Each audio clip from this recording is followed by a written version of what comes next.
Greetings and welcome to Step 1, the Mental Spirit Training. And as we begin Step 1, there are a few things that I feel here are very important and very crucial to all Bardon work and should be continued throughout the work. And these two things are mentioned by Bardon. He may not put the emphasis that I'm putting them on, but I'm putting the emphasis on them out of experience.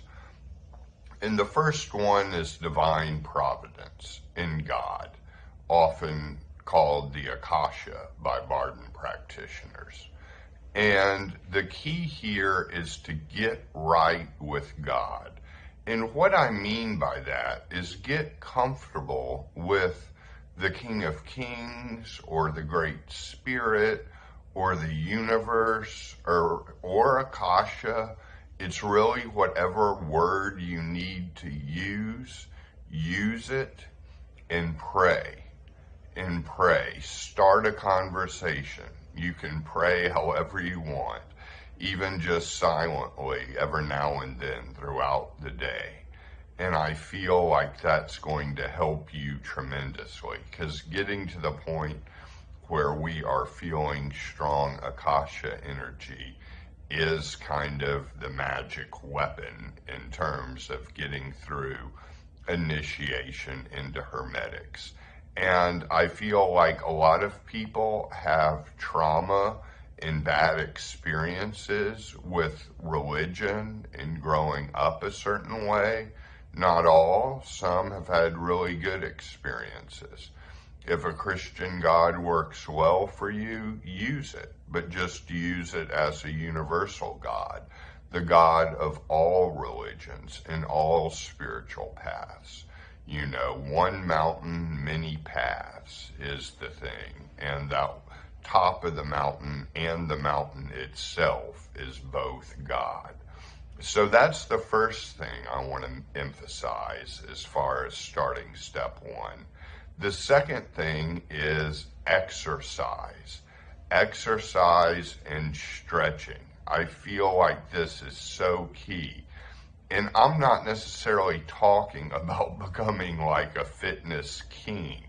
You don't have to, if you have the drive to do that, by all means, go to the gym, go 5 days a week, 7 days a week, and work out every day if you're driven by that. A lot of times people who get into this work are more sensitive intellectual types that don't want to exercise as much. And in that case, you can do just a couple of simple things. And one of them is squats. You can do lunges. And I know, I'll just say as a little qualifier, I know Bardon doesn't get into this to the physical training, but I'm going over it now just to emphasize this as we begin Step 1, because I feel like the mental training, the astral training of the soul, and the physical training can all be done simultaneously in Step 1. So my suggestion is lunges, leg exercises, really leg exercises of any kind, and that should build up the chi in your body. I often do squats. I put one foot in front of the other and lunge down and touch the back knee, and then go up and then do another one. And then after about 15 of those, switch foots, one up front, one behind, go down and go up. Just kind of lunges, standing in place. And that will supercharge the body with chi. The other thing you can do, if that sounds like too much, you can just stretch. Stretch 1 time a day. Stretch out your muscles, and especially legs. And I say legs because that's the base. That's the kind of trunk of your equilibrium physically, which kind of goes along with getting magical equilibrium. So just stretch the legs. Stretch the arms too if you're so inclined. A lot of times this work seems overwhelming, so I want to try to keep it easy. and just give a few simple things. But this is very important, even though Bardon only mentions it in a couple of sentences. So as we begin the mental spirit training, and the mental and the spirit can be interchanged, really, just like the astral and the soul can be interchanged. And physical is always just called physical. But as we start the mental spirit training, and we're looking at thought control, thought discipline, and then the vacancy of mind. And this is very powerful and should be continued throughout the work. The most common mistake I see is people actually being able to do this and not feeling like they've done the requirements for it to move on. So I often talk to people in my coaching business where I feel like people have kind of actually not mastered or, really kind of completed the step to go ahead and move on, and they don't feel like they do. But with the thought control and thought discipline, I think it's best to think it more as observation of thought. And if there's an observation of thought going on, then you can get in touch with the silent observer. And it's almost as if you have two of you.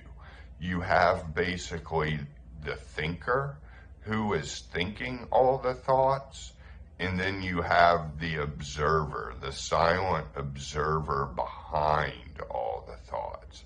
And that silent observer is always there in you, even when you're not experiencing it. So there's always a silent observer in you, even if you're having racing thoughts. And getting to that silent observer presence will slow down the thoughts. And you can even find an off switch of the mind that's usually located at kind of the base area of your skull to just switch it off. Excuse me. And so getting to that observer can be challenging at first. So sitting in a comfortable position, I would encourage sitting. If you want to lie down, lie down. We don't have to use any fancy yoga posture or zazen posture doing this, as long as we are comfortable in the position we are in. It is totally fine. And you can begin to sit. If you want to time yourself for 15 minutes, time yourself. And you may have racing thoughts, and you may have a lot of things come up of, oh yeah, I forgot about that. I have to do that tomorrow, like to-do list things. And it might be better before you start to write down all of the to-do list things that you need to write down before you start your meditation, and you just have them out on paper. And if the thoughts are really unbearable in your first two practices of just sitting still for 15 minutes, then you might want to consider journaling for 2 or 3 pages in just a verbal dump of all your feeling and all your thinking of everything going on. Not like conscious journaling, which we will get to later, but this is just more of venting. Vent in the journal, clear all those thoughts away, and then start your meditation. And so as the racing thoughts come, eventually sitting still long enough, just basically watching the thoughts come, or just feeling the thoughts come, or thinking the thoughts are coming, then basically just let them come. And after a while, they should quiet down. And at that point, it's going to be easier to get into the silent observer behind the thoughts. And notice that silent observer that's always in you, that's observing the thoughts, that has basically an empty mind, just sitting there observing in a presence and get to that point. And you may get so comfortable with this observer that you may be able to get into the observer when your thoughts are racing and calm the thoughts down that way by just having the silent observer and watching your thoughts. And single-pointed focus is going to come really after we basically get to the silent observer and achieve vacancy of mind. At least that was my experience. To focus on a single area of thought, there needs to first be a certain degree of calmness in all of the thoughts. So as we look at vacancy of mind, the key here now is not mentioned in this part of the book, but I would call it the great here now. And the great here now is basically the asset that you can use that's always here, that's always present, that is your awareness, that never goes away, that is God-given. And you have always been in the now. You've never been in the past, present, or future. Everything that happens has always happened here now for you. Wherever you are, here now is all that's ever happened. It's that space. And occupying that space of the great here now till the great here now almost becomes a thing in itself. And that's really the Akasha. Vacancy of mind will call in the Akasha. And that's why I said getting right with God is good from the beginning. But getting to that great here now that is always here and you've always been in it, and resting in that great here now, and that will slow everything down to all you're focused on is the great here now. And that will be calmness, and that will be vacancy of mind, and it can even turn into a single point of focus. So that's what we're looking at in the spirit and mental training. We're looking at getting in and getting used to the silent observer that's always there. And you may have a splitting experience where you feel like, oh wow, all of a sudden I just realized there was two of me. There was the person thinking and the person observing. And a lot of times that's called spiritual awakening. And the great here now can cause the same kind of awakening, simply resting in the great here now as all that's ever been. Another useful exercise of vacancy of mind is imagining that your awareness, your simple awareness, is the empty space in the room, and the furniture in the room is your thoughts. So as you're resting in the awareness, the furniture is your thoughts, and the awareness is all the empty space in the room. So that's where we're going to leave it for now, and we may revisit it as more of our work continues in the first 3 steps. And again, if you're taking this course and you have any questions, you can always feel free to email me at thegraveyardcowboy@gmail.com. And if you want individual coaching too, we can set that up.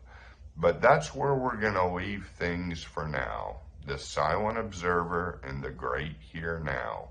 And think of thought control and thought discipline as getting into that silent observer. And once you can get into the silent observer, and once you can get into the great here now, you've made progress on this part of the training, and you will have completed it. But that can take some time getting into that. And another helpful book on this is simply The Power of Now by Eckhart Tolle, a very popular book, but it gives the tools of all this step 1 spirit training in it. So, many blessings to all of you, and I will see you on the next module.